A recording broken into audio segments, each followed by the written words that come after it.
The Black Cat Lounge is sponsored by Paranormal Oddities, the little store with the big heart, Niagara at the Western Block, one of the top-rated haunted destinations in Western New York, Dragonfly Art and Soul, metaphysical goods and classes, Mystery Control, your go-to feed for science, magic, true crime, paranormal, and much, much more.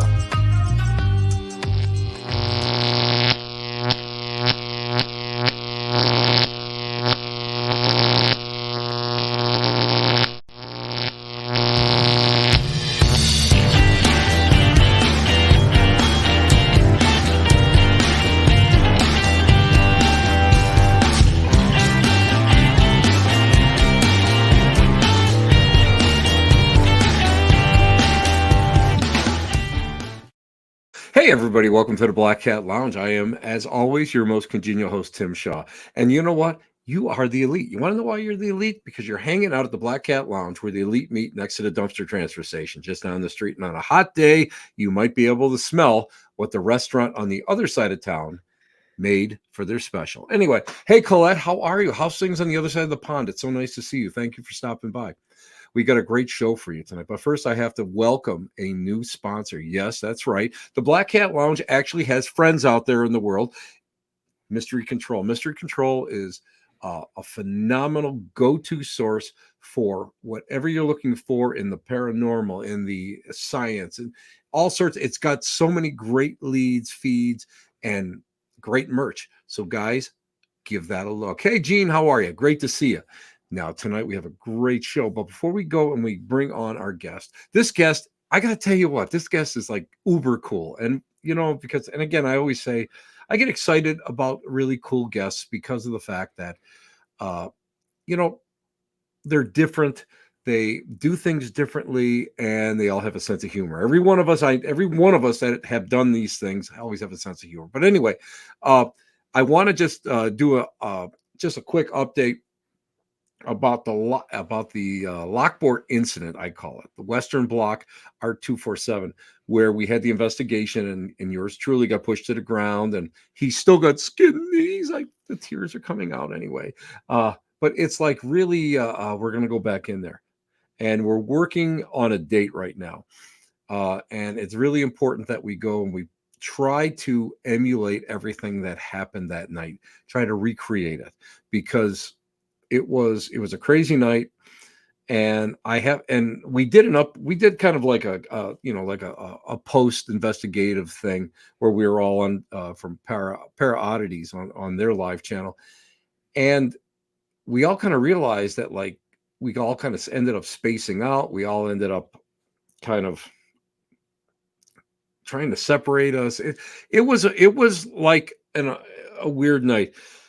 And this is not the first time we had worked together. We're just a bunch of independents that get together, and we've done a lot of different things. We've recreated a lot of neat stuff, but it's just the fact it was weird. So just to let you guys know that we will be going back there. I haven't got the date yet, but I think we're going to go live. Commander Bill is in the room. Commander Bill of the USS Edson, one of the most haunted ships, museum ships there are, and they are located in Bay City, Michigan. Now, enough about me, enough about the craziness. Let me bring on somebody who I really respect. You know what? The reason why I respect her is the fact that she does things that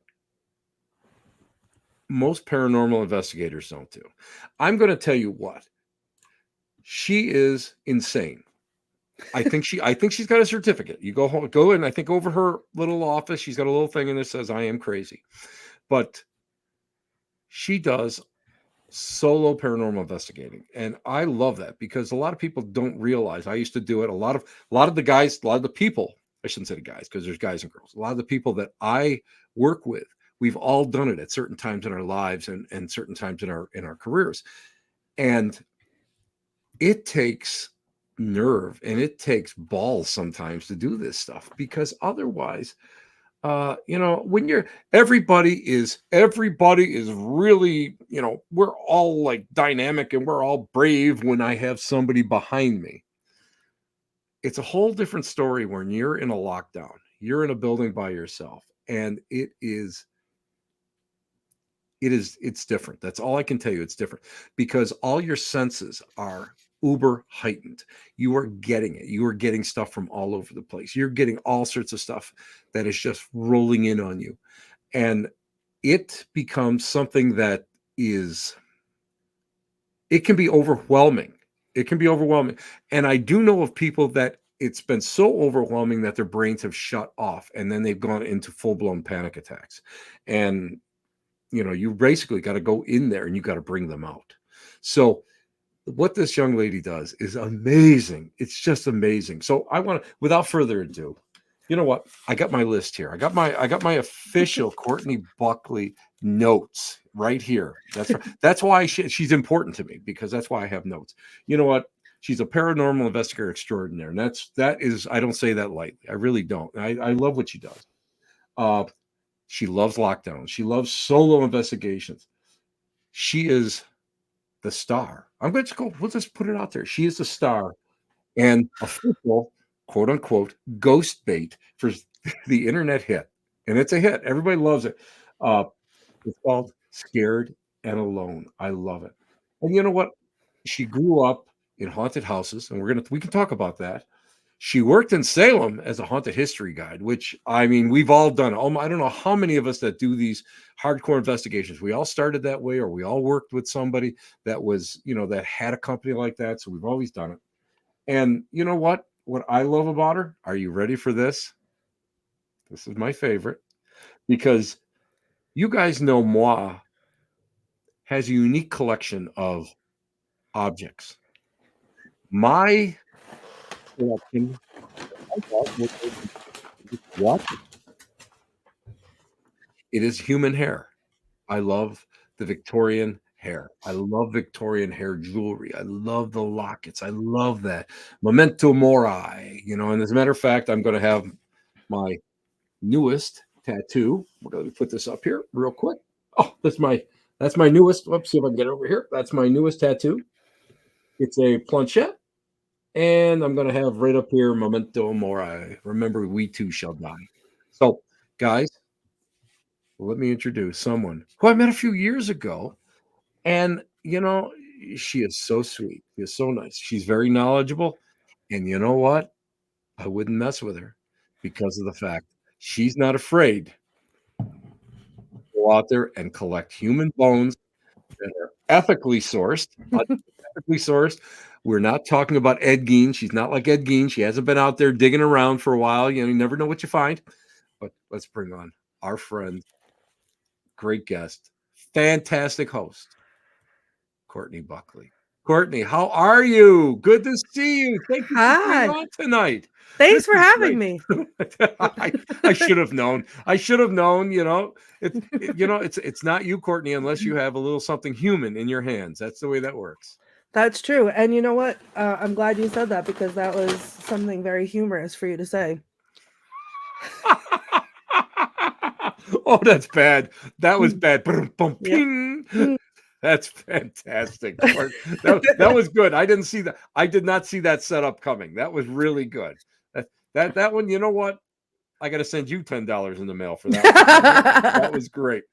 Court, I got to ask you. It's before we get into the show, have you always been that person that really loved like this unusual or scary stuff? Because I've met you now, and we've worked together a couple times over through the show, and you are the sweetest thing there is. I shouldn't say sweet because you're like me. You're a lot like me, but you are such a sweet girl. Have you always had that interest in this?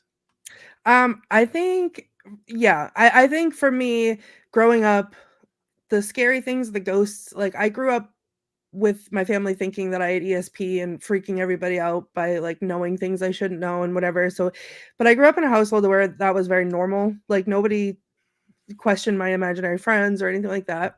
Um, but I think, you know, in my earlier teens, it was watching shows like on ABC Family. I think it was the like America's Most Haunted or Most Haunted Places or whatever, with the lady Mhm. with Poltergeist with that weird voice, and she'd be like, 3 people died in this closet, and I would just like eat it up, right? And it was that point where I was like, I want this to be me, because they used to like, I'll never forget, they locked them like in Dracula's castle or something, and like made them go out and do dares, and they'd all cry and pee their pants, and I'd be like, I could do that, right? And then I grew up and I did it, which was great. But I think that sort of opened the door. And then like in my teenage years, I wasn't the kid that was at parties every Friday night. I was in a cemetery. But it Mhm. really Like the rest of wasn't, us. right. It wasn't really until like my full-blown adulthood, I think 30s. My 30s unlocked it for me, where it was just like, I don't care what anybody thinks. Like, I'm gonna do what I want, and I'm gonna let my cold black heart take over and just live my weirdo life, as you can see around me. And yeah, it just that's Doesn't look me. weird to me. It looks normal. That just looks normal. You know what I mean? You know, one of the what was one of your earlier influences? And the reason and I like to ask a lot of background questions because I like to have like the audience know who you are. So what would you say your earliest influences besides like America's Most Haunted and of course the America's Most Scariest Places starring, but that's neither here nor there. That was a I've shameless plug, Courtney. I'm sorry. You I've been a fan for a long time, obviously. Um, aim higher, kid. Aim higher. I think it was definitely Taps. It was Jason Hawes and Grant Wilson. And I got the opportunity a few years ago to meet Grant Wilson in person, and it was so emotional because he was just such a normal guy. But to me, he made it okay for me to like the things that I liked. Like, he was on TV and made it cool. And I told him that, and I cried, and I was like, I'm so sorry, like, this is so embarrassing, but like, you made it okay for me and Right. people like me to like it. Like, it's not I'm not the weird kid anymore because you're on TV doing this. So I think that was, for me, that was it. And I learned investigating from them. I still to this day like want to debunk everything. I don't want to call everything something. Like, even like last week on the show, some of those Right. noises were definitely the heat, and I would call that out. But like, or I'd scare myself with my own shadow. But it's Listen. If you haven't scared yourself by your own shadow, you haven't done an investigation properly. Seriously. I don't know how many times I've walked like even near a window and the ambient light had changed and I jump, oh, and it's then so if bad. and then I have to go and change my Depends, but I'm old. But Hmm. anyway. Yeah. Well, I keep asking. I have you talked about Mystery Control. I'm a walking billboard for Mystery Control. But these are some of Patty's, Patty Negri, Patty's Power Panties, that my Yeah, I Richard love Lale Patty. pillow wears. Yep. I love Uh, Patty. I keep asking her to make me brown ones for me to wear as my investigative pants, because I keep changing the color of mine. So It happened. Patty's. I did a Ouija board with Patty while being inside the world's largest planchette a couple years ago, and I think that's when I met you that year. So, no, I think it was the next year after that, Was it? but they brought that to Salem in Right. 2019, and they set it up on the Salem Common. So I actually have a picture of myself, because my company sponsored it, so our name was on it. So I have a picture of myself in my little tour top hat, like in front of it. And then the world shut down, and everyone was like, "Well, it's because you brought the Ouija board to Salem." So That's yeah. Well, Shrek. He's a good guy. You know what? All I got to say is, let's see. I have like 80, I don't know, 85, 86 Ouija boards, like right on the other side of the laptop here. So it's like I don't have to worry about that. like But yeah, I have a combined my two loves. This is my serial killer Ouija board. It's covered I in have serial that. killers. Really? Yeah, I have that one. Yeah. I love it.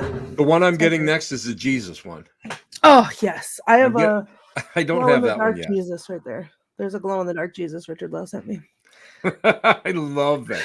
I love it. Wait a minute. I got to show everybody a photo of when we first met. This is my favorite. And I'm not kidding you. I'm just finding it now. Uh, I'm gonna have it blown up. I'm gonna send it to you, and then you can autograph it, and you can go up in my wall of fame. Okay, but Because only if you do the same in reverse. you got it. I'll make two of them. Make two of them. Look at that. That that I'm that so happy. that is like when we first met, and that was season one, wasn't it? When you first Yep. you were start. No, you guys were already filming into that We season did, one. we had finished, it was during the hiatus between season 1 and season 2, so I had come to Michigan Paracon. It was my first Paracon ever sitting at a table. It was a very big deal to me because I could not comprehend that it was happening. And then there's you, who I was just like, "Oh, cool, Tim Shaw, this is great." And then I asked if we could take a picture together, and you grabbed me and bear hugged me, and I was like, "This is the best moment of my life." Hence the aim, crazy smile. aim higher, Courtney. Aim higher. But we were all hanging there with Patty Negri, and Mhm. I can't remember. We had so many people that were there that year that that was a great year. That Yeah. was one of the better cons that I've been. Of course, that con is always great. Yeah. Which I'll be there this year. I'm not sure what the hell I'm doing other than just showing up and then looking svelte and handsome as Right, always. and not sitting at your table because you're never at your table. Oh my God! You remember Do you know how many people come up and take pictures at my table Mhm. because I'm I'm gonna not do it. there? Yeah, I came on a whim last year, so I wasn't gonna go because I just done my big trip, my big summer trip, my once in a lifetime trip, and I gotten back, and I'd been back for like not even a day, and all of a sudden I was like, I can't. I was seeing people posting pictures, and David Sloan was there with the Robert the Dolls. Oh yeah, yeah. I got a Yeah, and chance to I meet was like, David that year. I texted him and I said, "Hey, if I Venmo you, can you like put 2 aside for me because I want them?" And then I was like, "You know what? Why am I letting everybody else have a great time?" And I booked a flight, and within 3 hours I was at the airport, and it was a nightmare to get there, but I got there and it was great. And It's you, always a after nightmare. everything I went through, you were not at your table at any time. I saw you like wandering around, and I got to say hi to you then, but It's we part there was it's part of my charm, Courtney. I know. Part of because I think if people got to know me, they would hate me. I think that's what it is. I disagree. Courtney, let's talk a little bit about um oh, I'm afraid of wait a minute, wait a minute. Oh, wait a Bill. minute. Here we go. What is this? Oh, Bill, what is it? Oh, I sat at Tim's table so long people were asking me if I was him. All I gotta say is if people think Bill's me, I've gotten better looking. That's all I've got to say. That's all I got to say because Bill's a good looking guy. He's my hero. And speaking about Ouija boards, we did the Ouija board on board the USS Edson and I showed him how to use it. And I gave him one of my extras that I had. So that was a lot of fun. That's very Now cool. let's talk about Scared and Alone. How did you ever get involved with this concept? First of all, let's talk about the concept itself. Yep. What is the show about? I mean, obviously I do know almost, but what is the show for everybody that's out there? What's the show all about and how did you get involved with it? So, Scared and Alone is a live 2-hour investigation that's streamed online. And it's myself and our panel of hosts and guests like you. And we go through, I get left alone in a haunted place while everyone on the panel helps me investigate and walks me through the investigation. But the coolest part for me, I think, when we started this, it was not like something that was out there before because the commenters, the people watching along, they also get to participate. So it'll be something like I'll be in the dark, I'll be crying because it's too scary, and then they'll say, "Oh, hey, so and so in the comments says there's something behind you. Turn around, go look," and I'll pee myself and move on. That's that's Um, that is my favorite. I will be watching and all of a sudden somebody will write in. There's somebody over in the doorway, over in the left doorway. And it's like you're like over well, there, over and the there. best part is And oh my God, you look so I'm always like, don't look, Courtney. Don't look. Don't look. Oh, too well, late. You looked. so I can't when I'm filming, I'm just using my phone. So this is the only thing that I can see, and the screen is too big, so I can't, like, the filming screen is too big, and I can't see the comments as they're happening. Everyone else can see them, but I can't see them. Even when they're put up on the screen, I can't see them. So the only way that I can see them is when someone's reading them out loud on the show. Mhm. So I find out as the rest of the audience is finding out. I think it was last week someone said they saw an old lady behind me in the door, and I think they were just kidding, but nobody read that the second comment to me. Everyone only read the part where there was somebody behind me, and I was like freaking out the whole time. And I think thankfully did the there was one comment from upstairs somewhere where it was like, "Oh, the thing is crawling on the ground." I would have vomited all over that place if anyone had said that out loud to me. I would have had to leave. I would have tapped out immediately. Dave Um, Jones is on here, and we were just talking about it earlier, Dave, about how with Para X Vision, uh, we were one of the very first showrunners out there that really with that really pushed it, and that was way. And I have to say, David, it was always Para X was always ahead of its time when you and Tommy were at the helm. So I have so much, and Courtney, I talked about how you're blessed by knowing great people. This guy here is one of the biggest guys that rooted for me, and he pushed me right up, and he taught me that you should go and always root for other people. And that's why when I had the opportunity to book you, I said, I want you as quick ASAP as possible because of the fact that I appreciate what you do. I mean, you're out there, you don't have to be out there. You could be sitting there watching reruns of the X Files or something, in your house, but you're out there doing this, and that's what I love about it. So, it's so great. It's just so great. Courtney, I gotta ask you, all the places you've been. mm, We were talking about one location in particular that's on my personal bucket list that you've been at that really was a pisser of a place. Let's talk about that. Where was it? Wicked pizza.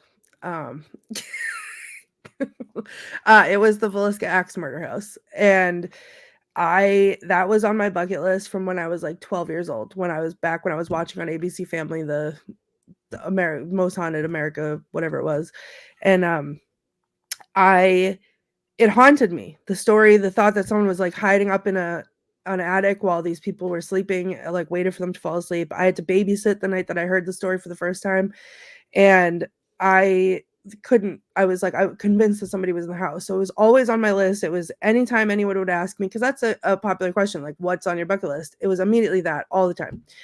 And I finally got the chance to go out there, and I went on a little paranormal road trip with my friend Gigi from Paranormal XL podcast, and we were celebrating their anniversary, the podcast anniversary. And we had booked the house for the whole night, and we had planned to I was going to film the episode, and then we were going to stay there all night and investigate. And so much stuff happened that was so dangerous and terrifying, and honestly, if someone told me the story of what happened, I would have told them I was lying or they were lying. Like just sounds so insane.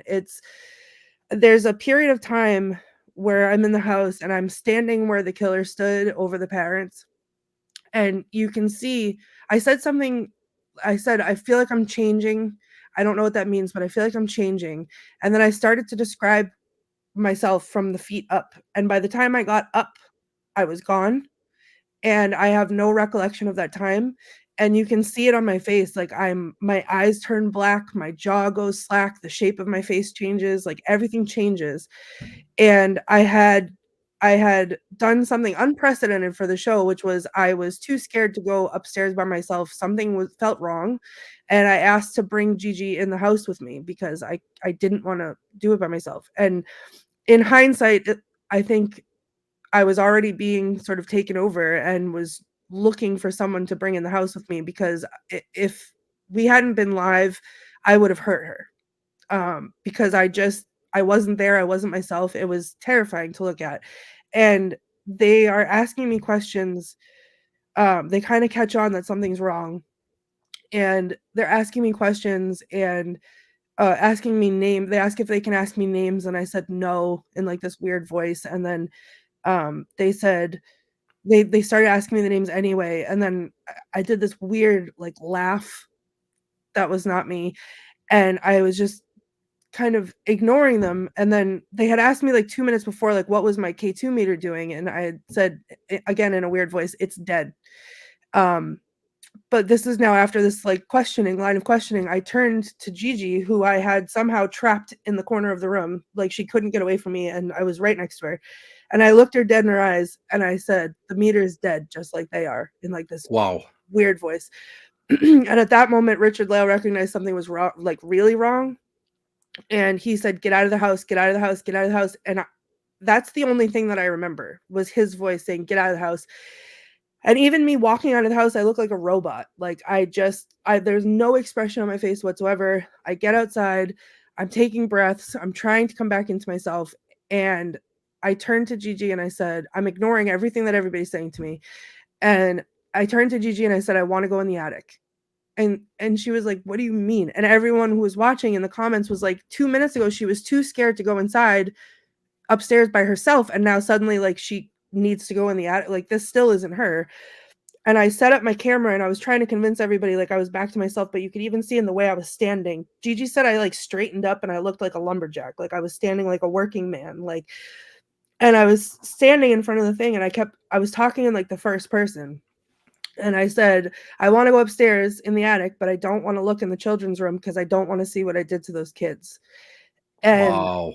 it was just wild. And it took me so long to come out of it. And then at the end, I had bought for anyone that doesn't know the story, the killer killed them all in their beds while they were sleeping, covered the mirrors, did all kinds of weird stuff, took out like a hock of ham or bacon, something, hawk bacon, and was gonna like fixed himself a meal and didn't eat it at the table. So I had gone to get a trigger object. I got ham because I can't eat raw bacon, but I wanted to sit and eat a meal and like sort of complete that as like the closing of the show. And I had gone outside to make a special trip because I forgot it. I started to get ready, realized I forgot it, went outside, got the bag, brought it inside. At one point in the beginning of the show, the bag was lifted off the table and dropped on the ground. And then I go to close out the show with this, and I open the bag and the ham is gone. And I am livid. Like, I cannot, my anger is it was way too big. It was too big of a reaction for ham, but I was so mad. Where he took my ham and I'm so mad, and give me back my ham, and where's my ham?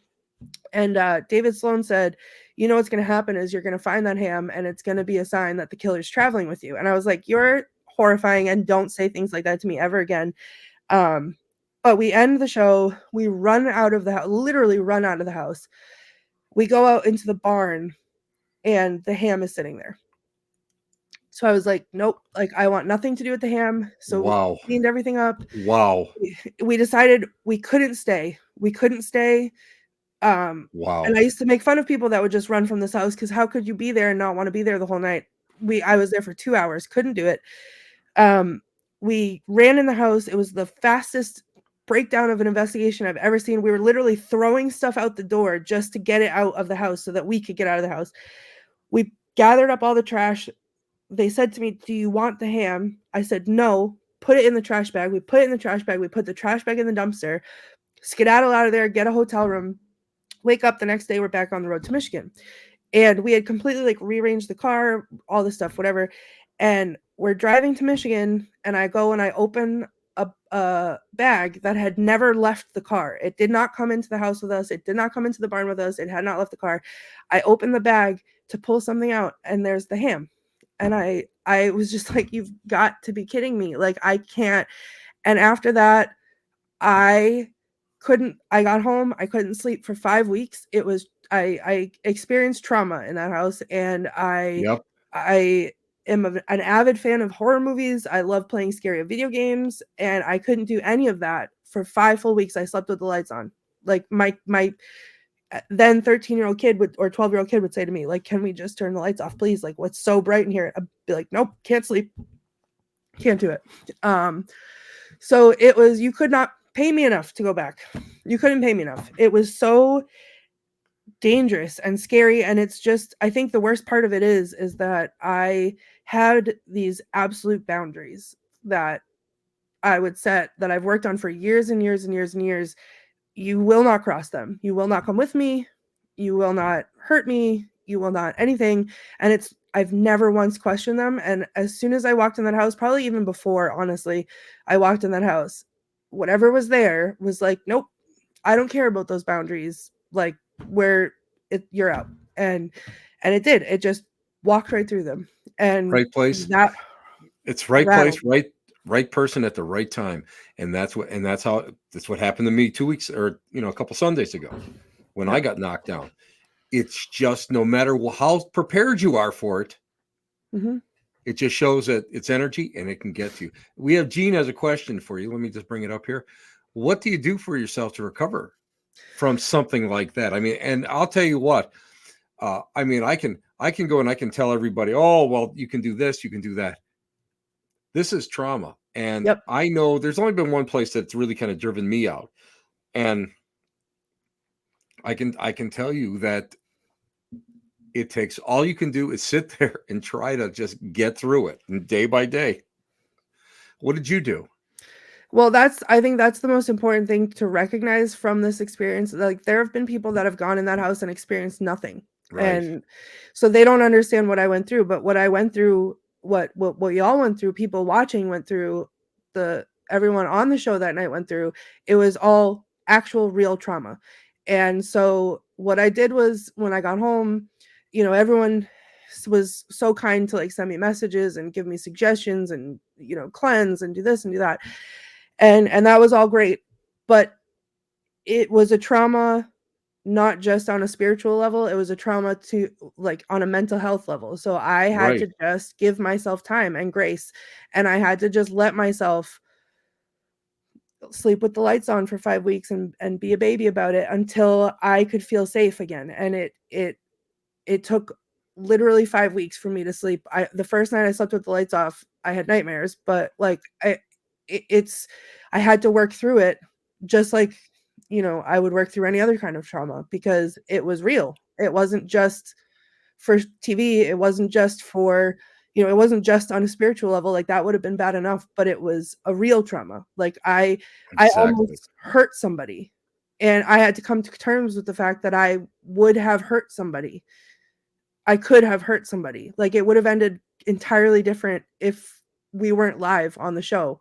And someone didn't know, like Richard Lill couldn't, if he couldn't have gotten through to me like he did, it would have been awful. And that's such a big thing to, like, come to terms with. Like, that's not who I am. I don't want to hurt anybody. Exactly. But it's so that's what makes it just a real, it was a real mental health issue for a minute. Like, I had to deal with it. People don't realize that, but I mean, we talked before the show. I mean, you're heavily clairsentient anyway. I Yeah. mean, so that's another reason why I think that the moniker Ghost Bait for you is perfect, because I mean, you feel a lot of stuff coming in, and it's sort of like, you can be, as people don't realize, you can be as strict as you want.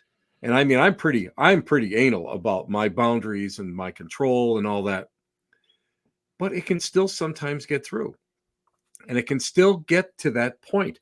And like with me, when I got knocked down, after that initial couple seconds of shock came in, I started laughing, because then I realized what happened and I got excited. Like, I just got knocked down. Holy crap, this is great. But, if you're not prepared for that, and if you've never experienced that before, in even a smaller dose, that can be earth shattering. And, it's funny, because I've talked with several people that have been in the field as long as I have. When Moses came down with the third set of commandments, and it was all the paranormal stuff on the third set. Nobody ever talks about that. But people don't realize that things will happen, and all of a sudden investigators go, "Wow, this is like too serious. This is too hardcore." We were at a group in church, and we were doing seance. We started with 16 people. By the time, like, believe it was like 2 months passed, we were down to 6, because it had gotten that intense. And people are like, oh, on the surface, they're like, oh my God, this is great. But when it starts getting personal, that's, and it affects you physically as well as mentally. Mhm. That's when it gets scary. That's when it But gets scary. I think too, one of the things that people who don't solo investigate don't really understand, and I think it was at Stimson Hospital in Michigan that I kind of yelled it into the camera in despair, but I saw. you know, That was a good episode, by the way. it Just to was a let good you episode. know. It's terrifying. It's the only episode I've ever sworn on. So, but it's when I'm alone in there, I know that everybody that's watching because stuff happens to people as they're watching the show. And yeah, as we saw last week with Dean and his flies, like it's just people at home watching experience things, like it's all around.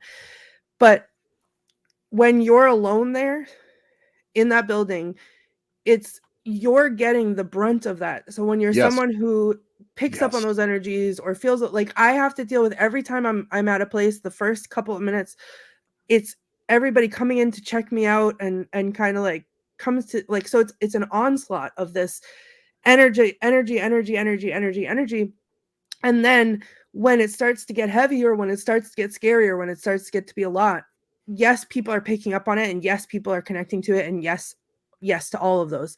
But I'm the only one who's physically there. So physically as well as spiritually, I'm taking the brunt of it, and it can be a lot. But it also is really cool because I feel like when you go on a group investigation, which are still fun, but you go on a group investigation, it's hard to, as an investigator, decide if someone is making a mountain out of a molehill or if someone is Right. something different or what Exactly. it is. But Exactly. when it's you and you trust your own abilities and you are with people who you trust, like virtually, but it's you know for sure. And I don't know how we've lucked out the way that we have, but on every single episode, like you've been an investigator, you know, you can go to a place and nothing happens.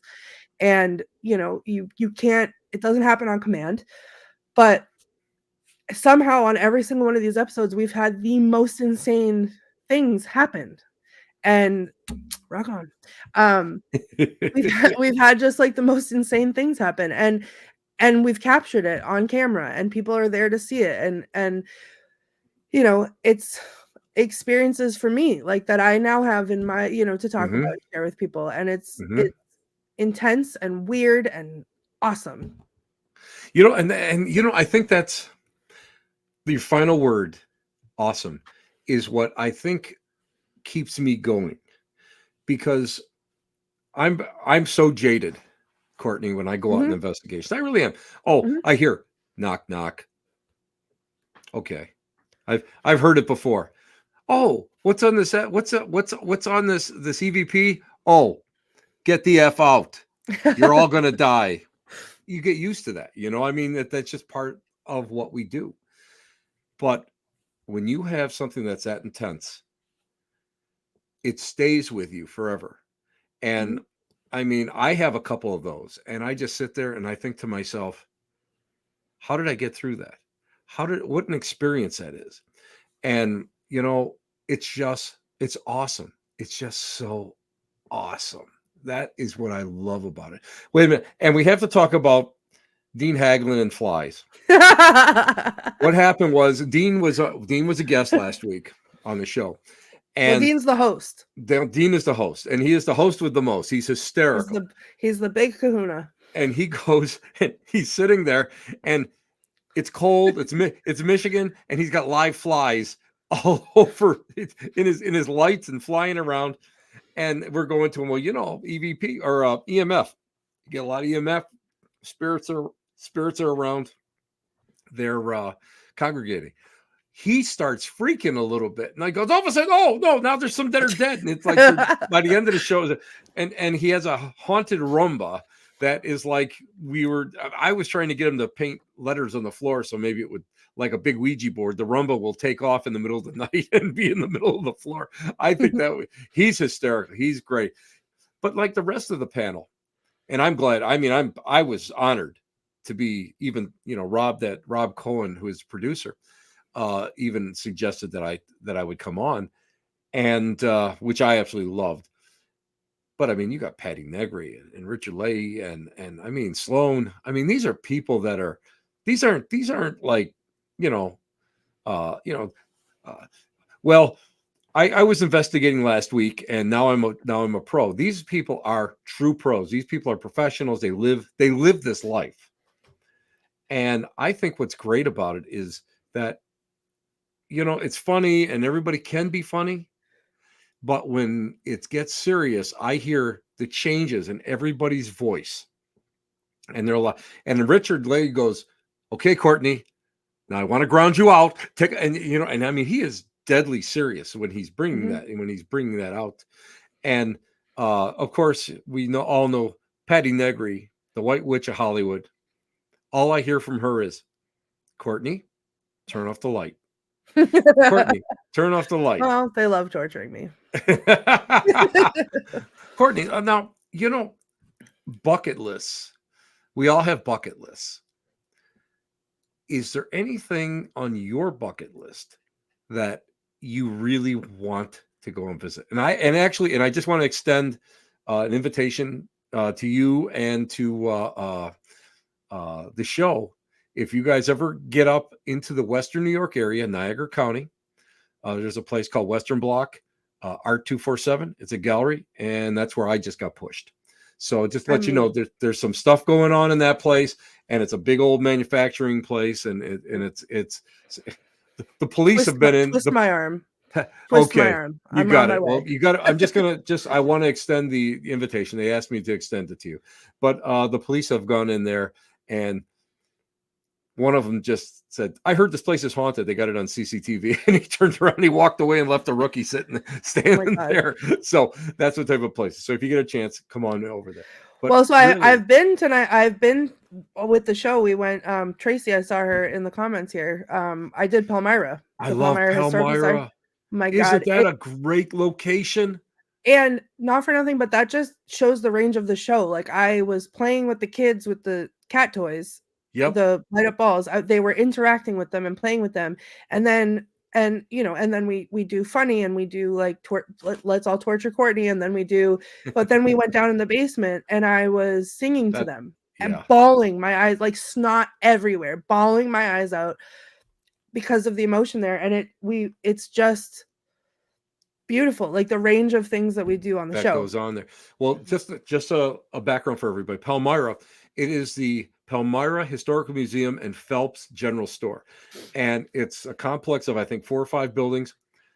And the building that Courtney's talking about, actually, there was a house there that burned, and a wife and children were lost tragically in that fire. So there is children in there that really interact, and they love to interact. But when you go down in that basement becomes so heavy, and it becomes so thick. I'm going to be honest with you, Courtney. Now, I mean, I took my buddy Frank to the place, and we were, and Tracy was giving us a real quick tour, and of course, a light went on while we were walking down the upstairs of that main hallway, and it gets. When you go in that basement, it just gets so heavy in there, and but it is a beautiful building. I was thrilled when I heard you guys went there. What did you think of the Phelps General Store and the Oh, go ahead. No, well, I'm going to answer. That's what I was going to say. Yeah. I am actually really excited to share this experience with you because it blew my mind. Tracy, I got there early, and Tracy was giving me the grand tour of everywhere, and she took me over. She was like, "I'm so excited. I want to show you Phelps." So I go into these places mostly blind. Like, I don't know a lot of information about it or anything like that, because I don't want that to influence what I'm experiencing. But it was middle of the day. We hadn't started recording, not middle of the day, but like late afternoon. We hadn't started recording yet. And she brings me over to Phelps. She opens the door. She walks through, and I've never had something like this happen before. But I stepped over the threshold and was slammed. It was almost like I was in a memory. Yep. And I could see, you're looking up the stairs, and I could see a man at the top of the stairs turn around, acknowledge me. And it was like a feeling like, oh, like I responded to him like, "Oh, I'm so sorry, I'm late. Like, let me just get behind the counter. Like, let me get to work," or whatever it was. And then he acknowledged that, and then like kept going up the stairs.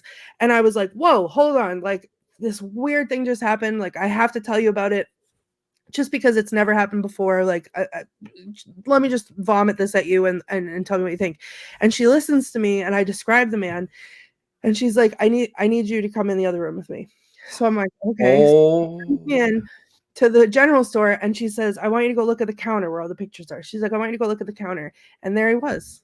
And it was him. It was the Mhm. whatever his name was. I forget now, but um it was exactly who I had seen and described. And it it it like blew my mind. And then we were outside afterwards Amazing. and like we smelled cigar smoke, we saw things, shadows, and this is the middle of the day. And then we were outside and we could see up in the window the curtains were moving. And I did an Instagram live that you could see the curtains were like opening and closing. It was wild. Wild. I Wild. love I want to go and back there and do oh, a I'll meet you there. It's I'll meet you there. I love it. We were there last year. And the Phelps General Store is a beautiful example of a time capsule because that yeah. literally when they closed the doors, they left the actual general store Mhm. just the way it is, and like almost 90% of everything in the apartments above it is original. And Sybil Phelps um, was actually a spiritualist, and she was a numerologist, and she lived there for almost her whole life. So, as a matter of fact, Courtney, I don't want to rub this in, but I helped celebrate Sybil's birthday last year by doing a gallery reading. And this year I was invited back not only to do a gallery reading, but I'm going to do a seance in the Sybil Phelps, the Phelps General Store, the apartment dining room. So I just want to let you know, I don't want to just, I'm just going to drop that little bombshell on you just in case you decide that you want to be in town for a little I something. have already decided I want to be in town. I'm gonna need all the details because I'll be there.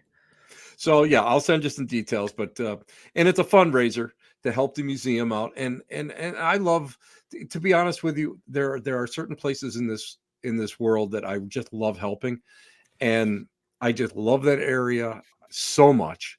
Hmm. And it's of course it's the Heart of Mormon, of the Church of Latter-day Saints, Palmyra, of which I have the prophet's death mask here, by the way, just to let you know. I have Joseph Smith death mask in my collection. And so I mean, it is a phenomenal, and that whole area, the whole area is mystical. All of Palmyra is mystical. So if you guys, want to investigate a great place and support a phenomenal little museum, I shouldn't say little, it's big. Yeah. You guys got to do that. So I was thrilled when I found out that you had done that. That's It was amazing. But I want to circle back. You asked me like bucket list, bucket list. bucket list. Let me put out the call now because the place that I don't know if it exists, the place that I really want to investigate because I'll lie under oath. Don't anybody in the comments do not repeat this. Nobody record. When I was a young kid doing things I shouldn't have been doing and learning my lessons, I used to go places that I wasn't supposed to be. At times I wasn't supposed to be there. So I grew up breaking into mental asylums, Wait a and minute, like no, urban we exploring. actually what you say is the door was open. Well, it was. I didn't know any Security better. That's all. security just like honked a lot because they wouldn't come in. But um, No, anyway, that's neither my here nor there. favorite. That's my favorite. Thank you, security. Honk We'd be honk. like, have fun out there. You're too scared to come in. But I had some wild things happen in there. But it was also just like the history, like because it was like abandoned, Mhm. so it wasn't redone into apartments or anything like that. There was still like wheelchairs and IV poles and patient files on the floor and that kind of stuff. And that is my roots, it feels like, and that's where I want to take the show if I had my ultimate choice. So if you run an insane asylum that's still an insane asylum and you have Wi-Fi, like I will get to you. I will walk, I will ride a bike. I don't care. I will get there. 'Cause that's what I want.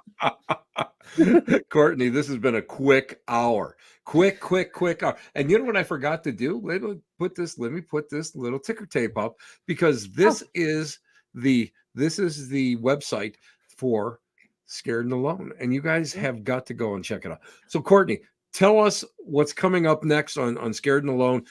I'm being interviewed tomorrow, so I won't be able to get on.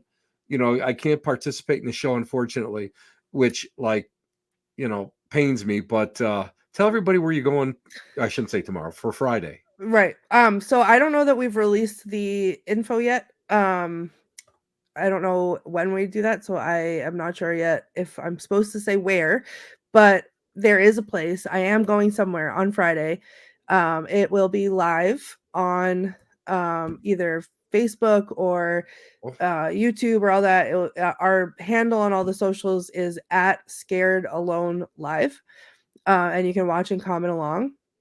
oh, by the way, And Bill Randall from the USS Edson in Bay City, Michigan, we have Wi-Fi. I'm on my way. That would be so cool. Oh, oh, oh. We were filming with Steve Shippey. We were filming a segment for what was it, Haunted Saginaw, and poor Bill and my friend Ann got, as we were doing something, they had something pass through them. They were sitting Mm, behind me when I was doing I was a seance or a Ouija board session or something. I was calling something in. So I just want to let you, and I had a great experience there too. So, Courtney, maybe you guys, that this might be the first time that Scared and Alone might be on board a ship. yeah, we haven't done that one yet. Oh, that So, might be interesting. mhm, We got to get a hold of mhm, Rob and put a little bug in his ear for that one. yep. And I love Michigan. I've gone there a bunch. So, yeah, I'm interested. If you guys have places that you know that you have a connection to that you want to see me go and get locked in and get the pants scared off me, then as long as they have Wi-Fi, we are good to go. You can send those into us. And thanks, Bill. Look at I want to that. come. You- Um, Listen, yeah, if you end up going, I will go. I will meet you there. perfect. It's a date. I will go there. I will drive through Canada and get there, and we'll you know Fun story. I don't and have a then I'll leave. passport. I don't have a passport. So the last I drove, again, I like to do a lot of stuff solo. I drove solo from Massachusetts to Michigan overnight, and my stupid GPS kept trying to reroute me through Canada, and I don't have a passport. I was like, "You're gonna get me arrested." And it was like every time Yeah, I'd look away from it, it would just be like, "Oh, here's a way that's gonna save you 4 hours." Like, no, thank you. Um, I have an enhanced driver's license, New York State driver's license, so I can go into Canada with that. I So need to get I mine. yeah, I don't I need, may. so long as it's enhanced, I believe that you can go through Yeah, there. I still have. Otherwise you have to go through Ohio and then up. That's what But I did. and that's not a bad run either, Oh, too. I That, loved it. yeah, that's not I bad. loved it. Sloss Furnace. That is a place. Sloss Furnace. I just saw Jolene say, I would love to do Sloss Furnace. So I know back in the day, I know a lot of the investigators were up there doing that. Yeah. That's a lot of stairs, I will tell you. That's a lot of stairs doing that one, Yeah, but I it's don't well know. worth it. My old butt probably can't. Oh, let's talk about, we got a couple minutes. Let's talk Oh, about ghosts and your butt. What is it? I was I crying when when you were talking about that on the show. I was dying. I'm glad that they didn't pan to me when we when we were it talking about it. it is literally the most offensive thing that's ever happened to me. So we went, it was the day after Velisca. So I'm on no sleep. There's us. There we all are. I'm on no sleep. We get to we did the Allegan County Jail and Museum, Historical Society Museum. And Todd Bonner was on with us, and he does those spirit boxes. He has the spirit boxes. So Yeah, he's I'm good. Yeah, upstairs. he's No, good he's with that. awesome. And those spirit boxes are horrifying. And we're upstairs, and I'm in like the what used to be the drunk tank, and I Hmm. felt something like touch me towards my butt. And I think I said something like, "Oh, they're trying to touch my butt." And then I was in a different jail cell doing something else, and the spirit box said my name like 3 times, and then it said, "Men like that butt." And I was like, "If you even, like, do not touch me." And then now that was the last episode we did before we came back. So we're on hiatus. We then we come back for season 2. It's been like a year, right? Almost. However long. I don't know. It's distressing. So I don't know the time frame. I come back, we do the Oliver House, Hmm. and That's a I'm great at the place. Oliver House, and I'm in the children's bedroom, and I brought my doll, which Dina's afraid of, Rosie. Yes, I brought Rosie. Rose.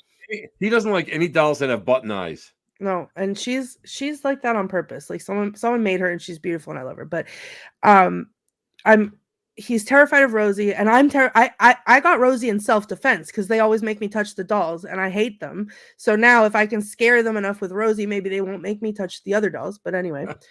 So I go into the children's bedroom. I'm like, oh look, Rosie has a friend, and I'm leaned over to point the camera at the doll, and I scream because something like did this on my butt.